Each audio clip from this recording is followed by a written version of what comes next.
जय हिंद साथियों, मैं अतुल आपका अपना YouTube channel Kautilya study classes में स्वागत करता हूं।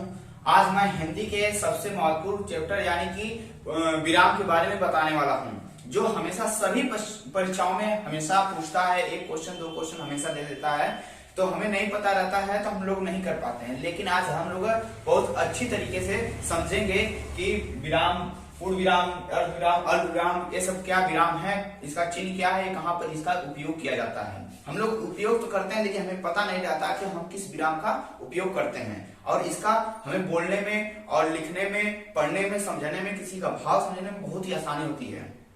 तो हम लोग बहुत ही सरलता से इसका समझेंगे। विराम का अर्थ है रुकना या ठहरना। यह भाषाओं को स्पष्ट करने के लिए इसका उपयोग किया जाता है, यानी कि अपनी भाषा को दूसरों को समझाने के लिए इस विरामों का उपयोग किया जाता है। और हम लोग समझते हैं कैसे इसका उपयोग किया जाता है। चलिए हम लोग देखते हैं। यह 19 प्रकार का होता है, 19 प्रकार का होता है, जो आप लोग देख रहे होंगे। तो चलिए हम लोग देखते हैं। जैसे पहला है पूर्ण विराम। पूर्ण विराम क्या होता है? वाक्यों में, यानी कि प्रश्न सूचक वाला है, यानी प्रश्न सूचक विराम जो है, उसके अलावा यह वाक्यों में सबसे अंत में उपयोग होता है। यह सबसे ज्यादा इसका उपयोग वाक्य में किया जाता है, किसका? पूर्ण विराम। जैसे इसका उदाहरण है, पूर्ण विराम का यह चिन्ह है। इसका उदाहरण राधा गाना गाती है, तो लास्ट में आपको क्या लिखा? पूर्ण विराम लिखा, लास्ट में पूर्ण विराम है।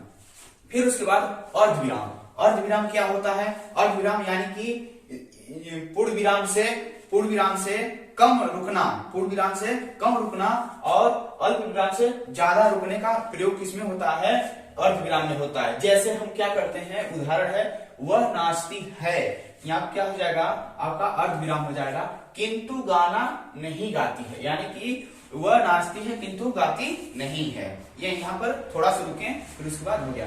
अल्प विराम क्या होता है? अल्प मीन्स थोड़ा, उस विराम से रुकना, थोड़े से रुकना। जैसे राम, मोहन और सोहन भाई हैं, तो हम अब डायरेक्ट कहें राम सोहन मोहन भाई है तो हमें अच्छा नहीं लगे, लेकिन कहें राम सोहन मोहन, मतलब राम सोहन और मोहन भाई हैं, तो अच्छा लग रहा है। फिर उसी तरह अपूर्ण विराम। अपूर्ण विराम जैसे होता है कि कोई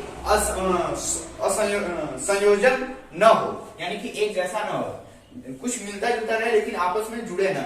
जैसे दहेज। दहेज क्या है? एक कुप्रथा है। कोरोना क्या है? एक महामारी है। जैसे दहेज लिखकर इसका अपूर्ण विराम का चिन्ह लगा के फिर एक कुप्रथा है। उसी तरह यहाँ पर रहेगा कोरोना। कोरोना लिखकर फिर उसके बाद अपूर्ण विराम का उपयोग कर फिर लिखें एक महामारी है। तो आप समझ गए होंगे कि ये क्या है? अपूर्ण विराम है। फिर उसके बाद प्रश्न सूचक, यानी कि जब भी हम किसी से प्रश्न करते हैं, जैसे आपका नाम क्या है, तो बाद में क्या करते हैं? प्रश्न सूचक चिन्ह लगा देते हैं। वहां पर पूर्ण विराम नहीं लगाते हैं, प्रश्न सूचक चिन्ह लगाते हैं। हम लोग जिससे भी कोई भी प्रश्न करते हैं उसका जवाब मिलता है, जवाब जब मिल जाता है यानी पूर्ण विराम। आप फिर उसके बाद जवाब, जो हम क्वेश्चन करते हैं, तो आपका प्रश्न सूचक चिन्ह लगता है। जैसे वह कहाँ जाती है या जाता है, तो क्या लगाए बाद में? प्रश्न सूचक चिन्ह लगाएं। फिर उसके बाद क्या है? विस्मय सूचक। विस्मय सूचक क्या है? जब भी हम आश्चर्य हो जाते हैं, यानी बहुत ज्यादा खुश हो जाते हैं, हर्ष उल्लास जो भी चीजें हैं उसमें क्या लगाते हैं? उसको बोध कराने के लिए, उस वाक्य को बोध कराने के लिए हम क्या करते हैं? विस्मय सूचक चिन्ह लगाते हैं, यानी विस्मय सूचक चिन्ह। जैसे अरे तुम कब आए, अरे तुम कब आए, यानी अरे कर थोड़ा सा विराम हो गया, यानी थोड़ा सा ठहराव लेकर तुम कब आओ, फिर आगे बढ़ाते हैं, यानी इसका उपयोग करते हैं। अरे यानी कि अचानक। फिर उद्धरण चिन्ह। उद्धरण चिन्ह क्या होता है? जब हम किसी की कही हुई बात को, यानी किसी की कथन को हम ज्यों का त्यों अगर लिखना है तो उसे उद्धरण चिन्ह कहते हैं। जैसे दिल्ली चलो, किसने कहा? सुभाष चंद्र बोस जी ने कहे दिल्ली चलो। अगर लिखना है तो सुभाष चंद्र बोस ने कहा दिल्ली चलो, तो दिल्ली चलो किसमें लिख देंगे? उद्धरण चिन्ह में लिख देंगे। और क्या है? जैसे किसी का उपन्यास हो, किसी का उपन्यास हो तो उसको हम उद्धरण चिन्ह में लिखते हैं। जैसे यहाँ पर हम लोग देखेंगे उपन्यास, जैसे कि गोदान। गोदान क्या है? एक प्रसिद्ध उपन्यास, किसके? प्रेमचंद जी का।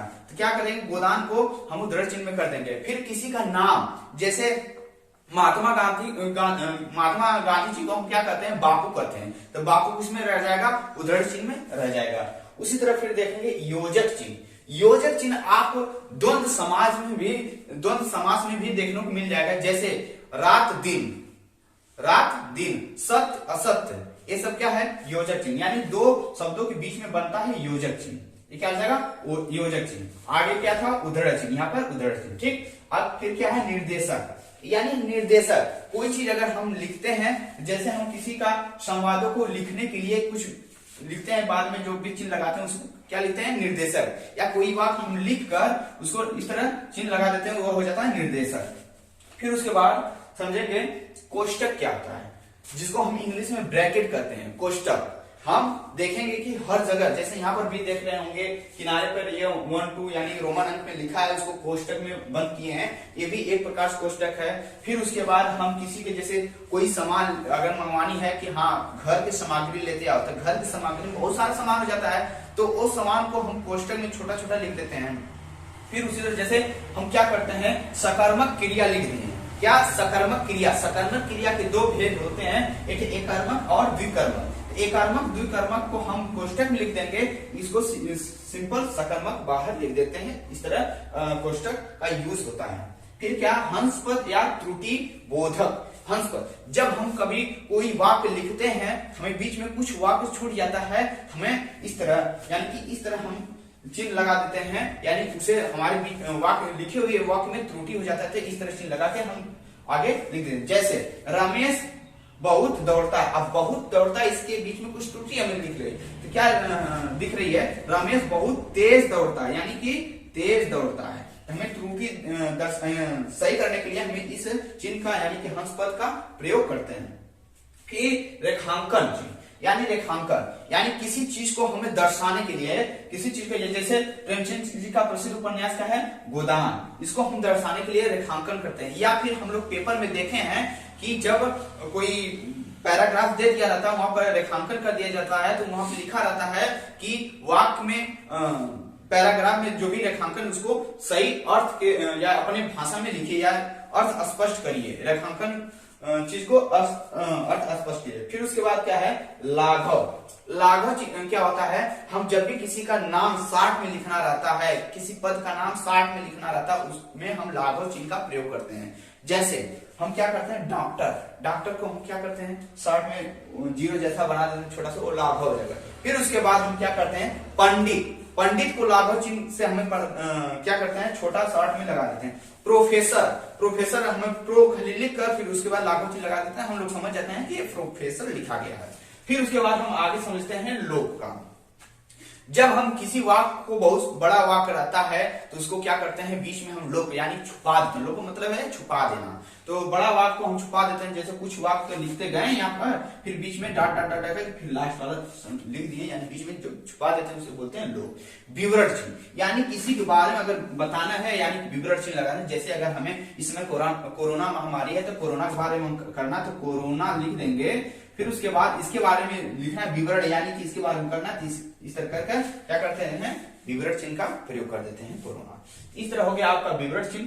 तुल्यता, तुल्यता या समता यानी समानता, एक प्रकार से जब दो वस्तुओं के बीच की समानता दिखाई जाती है उसे तुल्यता कहते हैं। जैसे कि बराबर, एक प्रकार से, जैसे क्या है? 100 रुपये है, 100 रुपये सॉरी 1 रुपये है, 1 रुपये है, 1 रुपया बराबर कितना होता है? 100 पैसा। यानी हम तुल्यता दिखा दिए कि 1 रुपये बराबर 100 पैसा, इसके बीच में दोनों बराबरी है, उसे बोलते हैं तुल्यता या समानता। वैकल्पिक, वैकल्पिक क्या होता है? विकल्प देना, यानी कि या तो ये होगा या तो ये होगा। हम दो उदाहरण देते हैं, जैसे हम लिख देते हैं सामान, एक तो लिख देंगे समान। हम पूछेंगे कोई वस्तु को हम क्या कहते हैं, आप लोग इसमें से बताइए। ये वैकल्पिक चिन्ह दे दिया कि या तो यह हो गया या तो ये होगा, समान होगा या सामान होगा, तो हम क्या समझेंगे? सामान होता है कोई वस्तु क्या होती है? समान होती है। तो समान मतलब क्या होता है? एक जैसा सामान बोला जाता है ना कि ये इसके समान ए, इसके समान ये नहीं होगा, या तो ये होगा या तो इसमें से ये वाला हो जाएगा। तो हम क्या दिए? विकल्प दिए आपको, तो ये वाला ठीक है। उसी तरह विकल्पिक होता है इसमें विकल्पिक चिन्ह।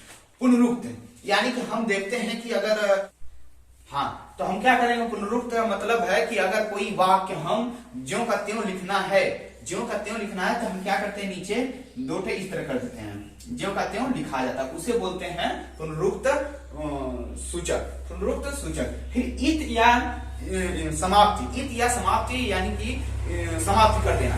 जब भी हम कोई चीज समाप्त करते हैं तो लास्ट में हमें इस तरह देखने को मिलता है, या फिर इस तरह कर देते हैं। कोई भी लास्ट करना है तो इस तरह कर देते हैं, कुछ भी इस तरह सिंबल लगा देते हैं, तो उसका मतलब है इत या समाप्ति। तो आप लोग समझ गए होंगे। एक बार स्क्रीनशॉट ले लीजिए इसका, फिर उसके बाद आगे चलते हैं। तो आप लोग अच्छे तरीके से समझ गए हैं कि हाँ इसका विराम का कैसे कैसे चिन्ह होता है। हमारे पेपरों में आएगा तो हम लोग आराम से कर लेंगे इसको। एक बार नहीं 2 बार वीडियो को जरूर देखिएगा, आप लोगों को अच्छी तरीके से समझ में आगे जाएगी। और हमें विश्वास है आप लोग को जरूर समझ में आ गया होगा। उदाहरण के साथ आप लोग को बताया। तो ऐसे वीडियो और पाने के लिए हमारे चैनल को सब्सक्राइब करिए, लाइक करिए और शेयर कर दीजिए अपने दोस्तों को। और अब चलते हैं, बस इतना है।